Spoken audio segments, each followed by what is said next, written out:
गरीब घर की बहू बनी कलेक्टर। एक बच्ची की माँ नहीं थी। सौतेली माँ उस बच्ची से हर काम करवाती थी। 4 बजे भोर वह बच्ची जागकर स्कूल के समय तक काम करती थी। उसके बाद स्कूल जाती थी। सौतेली माँ अपने बच्चे को टिफ़िन देती थी, लेकिन उस बच्ची को टिफ़िन भी नहीं देती थी। लेकिन बच्ची को कोई एतराज़ नहीं था। पिता कभी महीने में कमा कर घर आता था।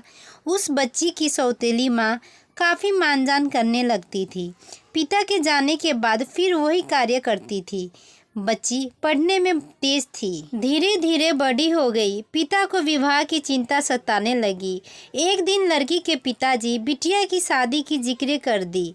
सौतेली माँ ने कहा कि हमारे रिश्ते में एक लड़का है, दहेज भी नहीं लगेगा, थोड़ा गरीब है, परिवार ठीक है।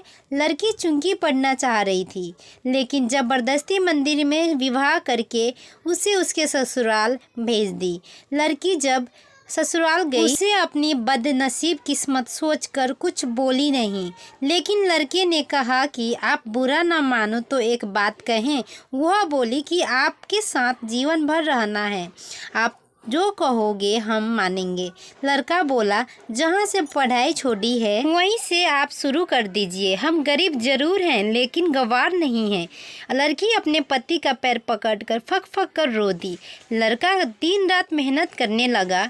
लड़की दिन रात पढ़ाई में मन लगा दी। लड़की एक बड़े शहर में रहकर IAS की तैयारी करने लगी। लड़का कमा कमा कर पैसे देने चला आता था। लड़कियों के हॉस्टल के बाहर पैसा दे देता था और फिर घर वापस चला आता था। लड़की IAS में सिलेक्ट हो गई।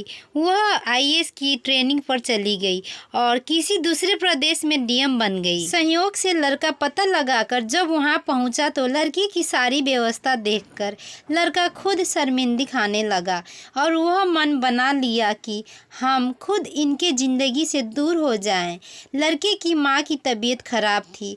लड़का हफ्ते भर से मिलने के लिए प्रयास कर रहा था, लेकिन कोई मिलने नहीं दिया। ठंड का मौसम था। DM साहिबा का कंबल वितरण का होल्डिंग लगा था। वह भी सवेरे में लाइन लगाकर खड़ा हो गया, जिसमें से 5 गरीब चुने गए। उसमें वह लड़का भी था। DM साहिबा गाड़ी से उतरी और एक एक करके कंबल देना शुरू की। जब 5वें आदमी को कंबल देने की बारी आई, वह लड़का अपना मुंह तौलिया से बांधे खड़ा हो गया।